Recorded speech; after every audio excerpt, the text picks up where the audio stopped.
ওহ, খুব জোর খেলছেন ভাইপো। দেখুন কি করেছেন। দেখুন দর্শক, কি অভিযোগ, কার বিরুদ্ধে অভিযোগ, কোথায় অভিযোগ, এটাই তো বাকি ছিল। আমি তো গতকালকেই বলেছিলাম যে এবার হয়তো দেখব প্রাক্তন বিচারপতি অভিজিৎ গঙ্গোপাধ্যায়ের বিরুদ্ধেও কোনো অভিযোগ সামনে চলে এলো। তো দর্শক, আজকেই দেখতে পাচ্ছি এই অভিযোগ সামনে এসছে। ওনার বিরুদ্ধে খুনের চেষ্টার ধারা দেওয়া হয়েছে, মানে অ্যাটেম্প টু মার্ডার, মানে 307 ধারাতে মামলা দেওয়া হয়েছে। এবং সেই সঙ্গে আরো সব শুনছিলাম, আরো সব একগুচ্ছ নাকি নন বেলেবল সেকশন দেওয়া হয়েছে, তার মধ্যে মহিলাদের সম্ভ্রম নষ্ট করা, এইসব আর কি, মানে এইসব যেসব ধারা রয়েছে সেই সব ধারা নাকি সব দেওয়া হয়েছে। মোটামুটি বলতে পারেন যে শুধুমাত্র গ্রেপ্তারের অপেক্ষা। ইডির উপরে হামলা হলে সেক্ষেত্রে হামলাকারীদের বিরুদ্ধে 307 ধারা দেয় না পুলিশ। যখন কলকাতা হাইকোর্ট চর থাপ্পড় মারে, তারপর সেই ধারা যুক্ত করার চিন্তা ভাবনা করে পুলিশ। আর এখানে একজন প্রাক্তন বিচারপতির বিরুদ্ধে 307 ধারাতে মামলা ঠুকে দেওয়া হয়েছে। ভাবুন দর্শক, কেন এইসব ধারা, কেন এইসব অভিযোগ সামনে এলো বা আনা হলো গতকালকের ঘটনাকে ঘিরে। এই যে গতকাল যেটা হয়েছে তার জের। দর্শক, গতকাল দেখেছেন না? আমিও দেখিয়েছিলাম, আমি একটা ভিডিও করেছিলাম। আসলে গতকাল বিজেপির একটা প্রোগ্রাম ছিল বলতে প্রাক্তন বিচারপতির নমিনেশন ফাইল ছিল। তো নমিনেশন ফাইল যখন উনি করতে যাচ্ছিলেন, সেই সময় একটা শোভাযাত্রা বের করা হয়েছিল বিজেপির উদ্যোগে।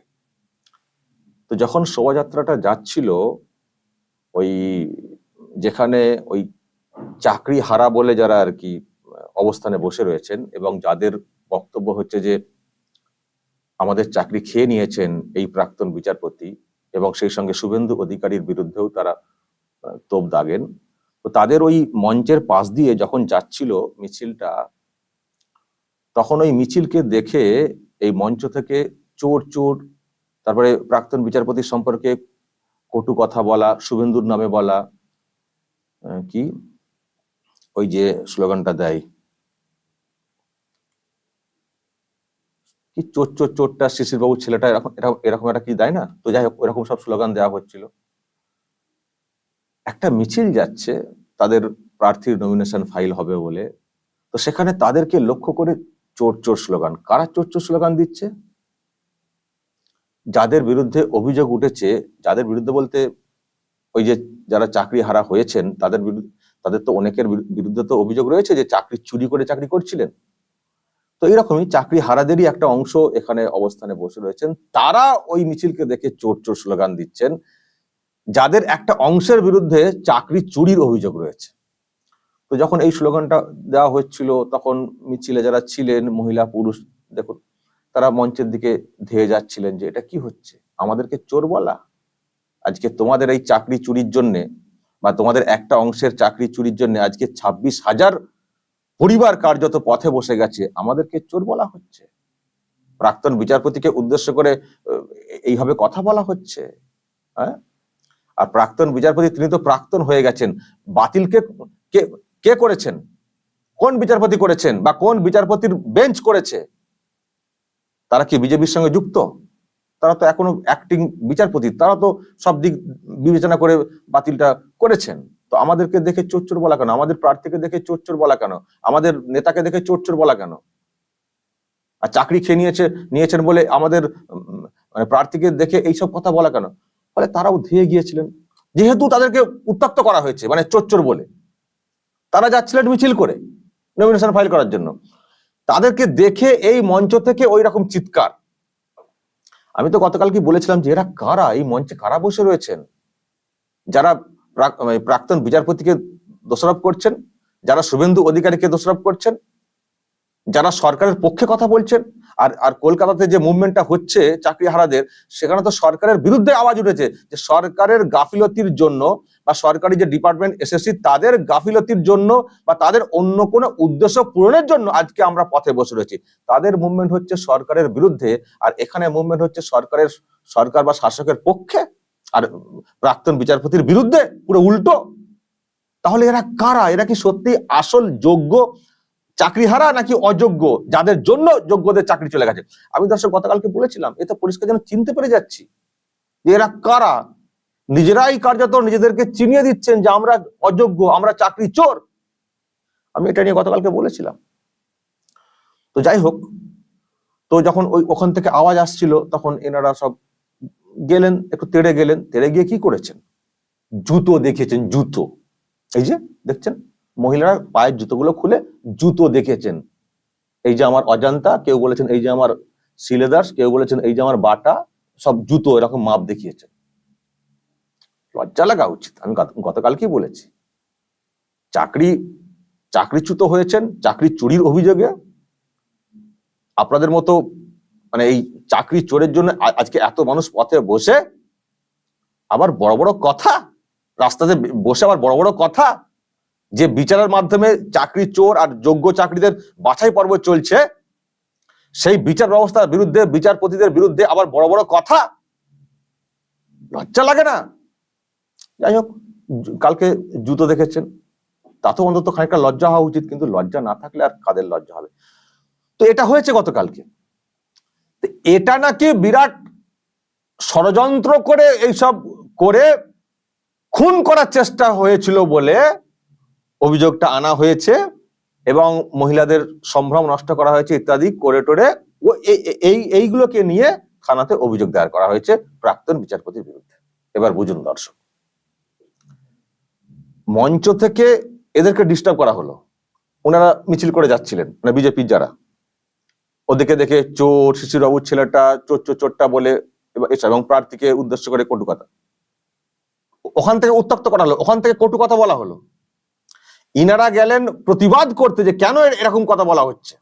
এবার যা হয়, এরাও চোর চোর করে চেঁচিয়েছেন যে আপনারা তো চোর, চোরের জন্য আজকে অবস্থা।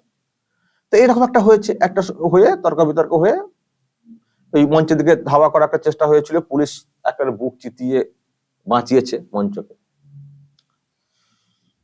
পুলিশের ভূমিকা নিয়েও ভাবছি কাদেরকে বাঁচাচ্ছেন। যাই হোক, তো এই হয়ে মোটামুটি বিষয়টা মিটে যায়।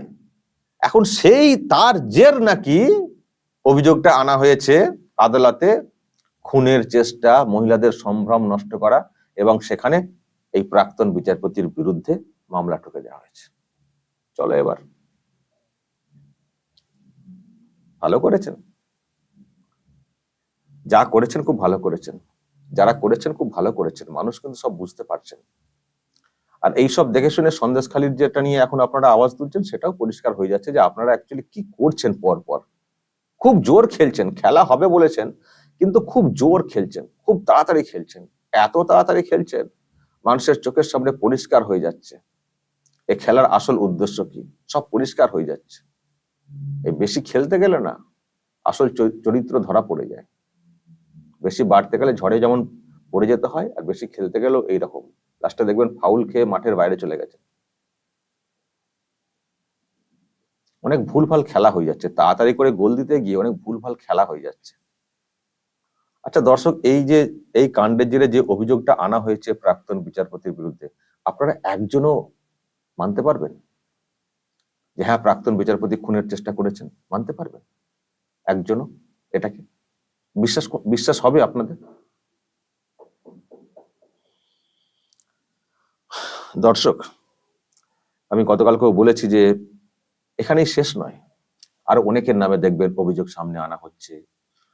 আমি তো খুব মানে ভাবনার মধ্যে রয়েছি, যে কোনো দিন হয়তো দেখবেন শুভেন্দু অধিকারীর নামে একটা বিরাট কিছু করে সামনে আনা হলো, এবং আরো যারা সামনে রয়েছেন, সামনের সারিতে যারা আর কি আছেন বিরোধী হিসেবে, দেখবেন কোনো না কোনো দিন দেখবেন তাদের নামে একটা কিছু অভিযোগ এটা সেটা করে দেখবেন সামনে নিয়ে চলে আসা। তবে আমার তো মনে হচ্ছে এই যে অ্যাটেম্প টু মার্ডারের যে কেসটা দেওয়া হয়েছে প্রাক্তন বিচারপতির বিরুদ্ধে, আমার তো মনে হচ্ছে গতকাল আরেকটু কিছু ভালো, মানে আরেকটু কিছু ঘটে যাক, এই চেষ্টা মনে হচ্ছে হয়েছিল। বিষয়টা অতটা গড়ায়নি, যারা ওখানে গিয়েছিলেন তারাও সংযত হয়ে চলে এসেছিলেন। আমার তো মনে হয় যে এমন একটা মানে তৈরি করা হয়েছিল পরিবেশ, যাতে করে একটু ধাক্কাধাক্কি, একটু রক্তারক্তি, মানে একটু কিছু ড্যামেজ কিছু একটা হয়ে যাক, তাহলে কেস সাজিয়ে কেসটা দেওয়াটা সুবিধা হবে। আমার মনে হচ্ছে গতকালকে এরকম একটা ভারী প্ল্যানিং ছিল, সেটা খাটেনি, সেটা খাটেনি, তাই এটাকে এইসব করে অ্যাটেম্পট টু মার্ডার কেসটা সাজানো হয়েছে। আমার তো মনে হয় এই চেষ্টাও হয়েছিল, আরে যার যাবে তার যাবে, একটা যদি লাশ পড়ে, মানে লাশ যদি পড়ে যায় তাতে মন্দ কি। আমার মনে হয় এরকমও কিছু প্ল্যান ছিল, যেটা হোক কিছু দাঙ্গা টাইপের, কথায় কথায় বলে না দাঙ্গা, মানে ইদি সিদ্ধ করে কিছু একটা হয়ে যাক, গন্ডগোল দিয়ে একটা দুটো লাশ পড়ে যাক, ব্যাস প্রাক্তন বিচারপতিকে একেবারে জেলে ঢুকিয়ে দেওয়া যাবে।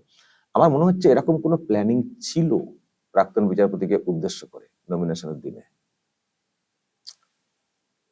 নমিনেশনের দিনের সঙ্গে সঙ্গে হয়ে গেলে আরো ফায়দাটা তোলা যেত, তো ওটা মানে হয়নি। বিজেপি যারা ছিলেন তারা ওই চোর চোর জুতো দেখিয়ে চলে এসছেন, ফলে ওটা ফ্লপ খেয়ে গেছে, ওইভাবে কাজে আসেনি। তো তাতেই এখন সেটাকে নিয়েই হয়তো একটু যদি ঘষা যায়, রগড়ানো যায়, কেসটা ঠুকে দিয়েছেন।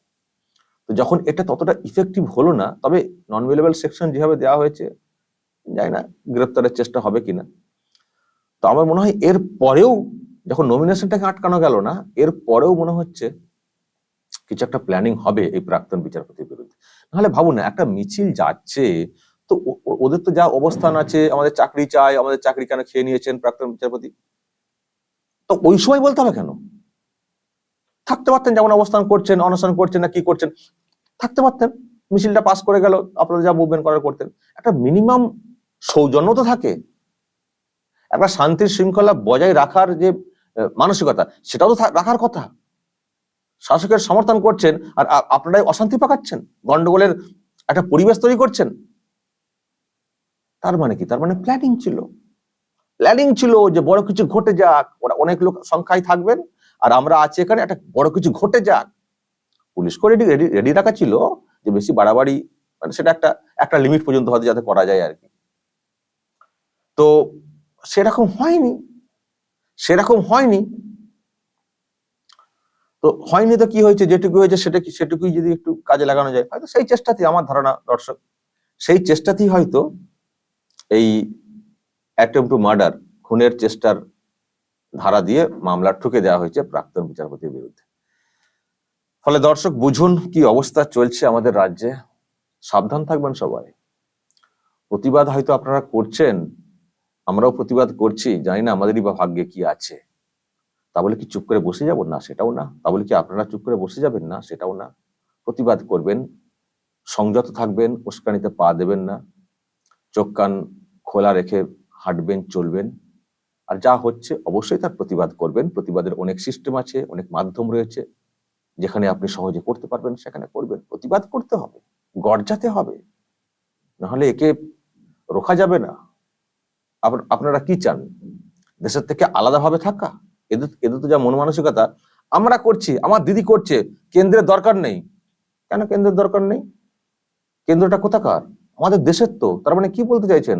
দেশ থেকে আলাদা হয়ে বাঁচার জন্য দেশের মানুষে দেশের কোনো সুযোগ সুবিধা নেব না, দেশের থেকে আলাদা হয়ে বাঁচবো? আরে আপনারা বাঁচতে পারেন, কারণ আপনারা অনেক সুযোগ সুবিধা অন্যভাবে আদায় করেন, আপনাদের পকেট মোটা হয়, সেই জন্য আপনাদের দলের টাকা পয়সার অভাব নেই। কিন্তু মানুষের কি হচ্ছে হালটা, সরকারটার কি হাল হচ্ছে?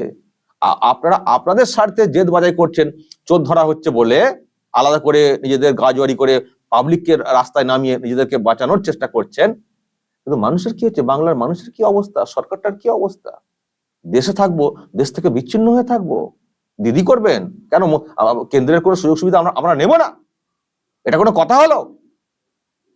ফলে দর্শক, বিচার বিবেচনা ঠিক মতো করে করতে হবে। আজকে প্রাক্তন বিচারপতিকে আটকানোর কেন এত চেষ্টা হচ্ছে, তাকে হারানোর কেন এত চেষ্টা হচ্ছে? আসলে ওটাকে প্রমাণ করার, যে যেভাবে চাকরি চোরদের চাকরি থেকে বের করার যে চেষ্টাটা হয়েছিল, সেটাকে যাতে একটা অন্যভাবে সাফাই দেওয়া যায়।